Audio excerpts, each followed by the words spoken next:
Ay! Right! Bitawan.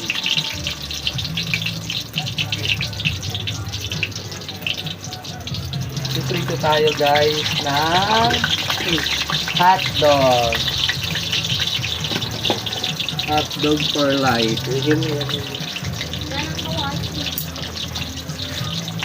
Ito yung dala natin sa wali.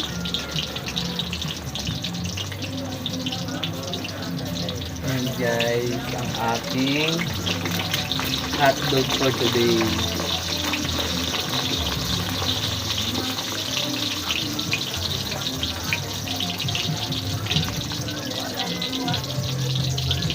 Yan ang ating hotdog guys.